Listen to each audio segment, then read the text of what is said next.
Bom dia, nono ano, tudo bem com vocês? Estamos em Primeira Guerra Mundial, nós já temos 2 vídeos sobre a Primeira Guerra Mundial. Isso quer dizer que essa não é a primeira aula do segundo trimestre. Nós já temos 2 vídeos sobre a Primeira Guerra Mundial que você vai ter que rever. Isso mesmo, você vai ter que rever, pois a matéria de Primeira Guerra Mundial, que acontece de 1914 a 1918, para mim é a mais complicada de todo o curso de História do sexto ao nono ano. Então você vai ter que rever, juntar as informações com paciência, de maneira gradativa, senão não vai conseguir entender. Romulo, eu vou começar a assistir a partir do terceiro vídeo. Não adianta, não vai conseguir entender.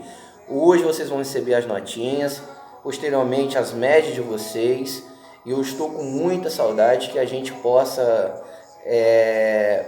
voltar nossas aulas o mais rápido, o mais breve possível, para a gente ter esse contato interpessoal em sala de aula, que é muito importante. Enquanto isso não acontece, assista, porque a matéria é extremamente complicada em Primeira Guerra Mundial. Primeira Guerra Mundial, 1914-1918, período dos grandes impérios.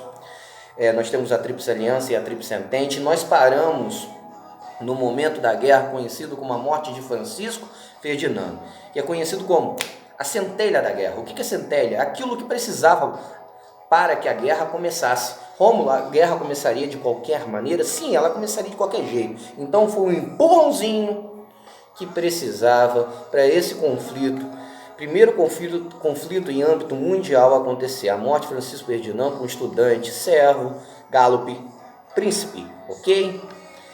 Foi aí que nós paramos na última aula, foi isso que nós paramos do vídeo. Agora nós vamos recomeçar através do nosso roteiro para a gente não se perder. Vamos lá! Lembrar a Tríplice Entente, França, República Francesa, Inglaterra, Império Inglês e do lado leste, Império Russo, que não é a Rússia ainda. No meio, os impérios centrais, Império Alemão, Prússia, Império Austro-Húngaro e Itália, ok? Esse é o caminho do conflito. É claro que vai ter um âmbito mundial, porque a Europa possui colônias em todo o mundo, por isso que a guerra é mundial. Inclusive com participação do Brasil. Pouquinho. Vamos ver que vai ser uma tragédia a participação do Brasil na Primeira Guerra Mundial. Diferente da Segunda. Com todos os louvores, os pracinhas da Segunda Guerra Mundial foram um show. Mas na Primeira Guerra Mundial, nós pagamos muito mico, como você disse. Mas vamos lá, esse não é o caminho da matéria agora. Vamos lá, por que a guerra mundial? Porque a Europa possui colônia no mundo inteiro, ok? A Inglaterra é o maior império do mundo. Inclusive esse império vai ser degenerado após a Primeira Guerra Mundial. Inclusive no meio dela, né? Primeiro movimento da guerra, primeiros atos da guerra, nós vamos citar, bota no seu caderno, a famosa guerra de movimento. O que significa guerra de movimento? É a guerra onde as tropas se movimentam dentro do continente europeu. Elas não são estáticas, paralisadas, elas são dinâmicas, elas se movimentam, é como uma peça de xadrez. Não é um jogo estático, como alguns jogos que vocês recebem no celular, os dois parados. Não, eles se movimentam. E o grande momento desse primeiro momento da guerra de movimento é a travessia do Império Alemão por terras belgas, também conhecido como Bélgica, sua capital Bruxelas. Houve a expressão estupro da Bélgica, o que os alemães fizeram na Bélgica e vão fazer na Segunda Guerra Mundial, fica marcado na história como o estupro da Bélgica, ok? Uma travessia, um genocídio, uma coisa absurda.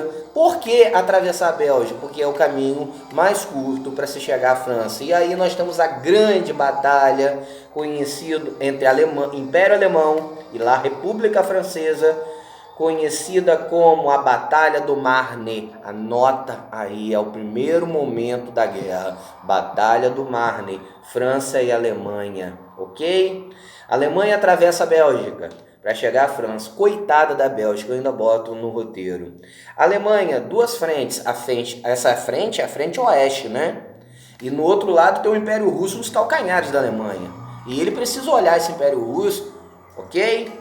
Vamos lá. Agora eu estou fazendo de maneira resumida para você entender. É claro que tem muito mais detalhes, informações, mas é rápido, é dinâmico. Segundo momento da guerra. Primeiro momento, guerra do movimento. Colocou aí? Espero que sim. Segundo momento, guerra de trincheira. O que seria a guerra de trincheira? Também conhecido como a guerra da pulga, do rato, do verme. Ok? O que foi isso? É quando as tropas vão ficar estáticas. Literalmente vão ser cavados quilômetros e mais quilômetros de buracos dentro da Europa. A Europa será toda serpenteada de buracos. E os soldados vão ficar nesses buracos.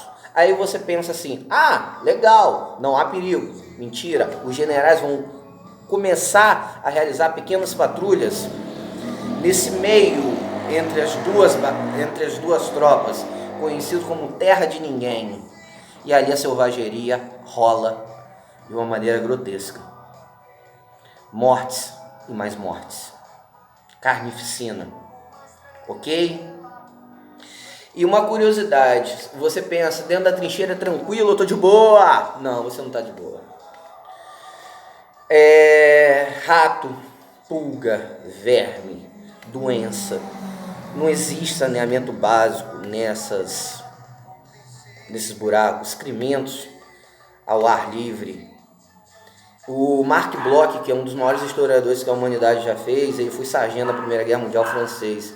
Ele disse que era a coisa mais absurda que ele tinha visto. Então, para você imaginar como foi a Primeira Guerra Mundial. Eu coloco no roteiro de vocês até uma expressão, ambiente mórbido e cruel. Ok?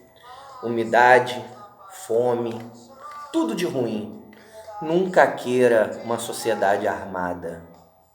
Não caia na lábia de falsos profetas. Fica a dica.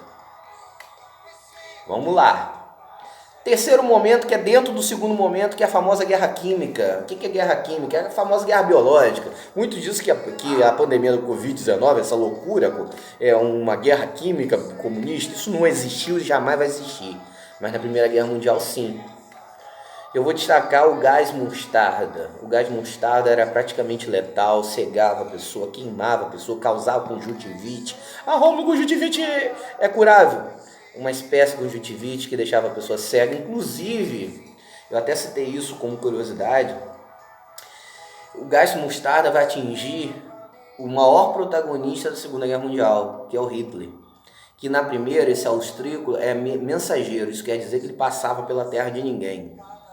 E ele foi atingido pelo gás mostarda e o contexto dele de invencível começa a surgir nisso aí, porque ele recupera-se do gás mostarda. Ele volta a enxergar, ele fica um período muito difícil, porque ele é atingido pelo gás mostarda, mas volta a enxergar. Ele traz a sensação, inclusive, para o povo alemão e para ele mesmo, que ele é invencível. Lembrando, Hitler, austríaco, participa na Primeira Guerra Mundial, junto ao exército alemão.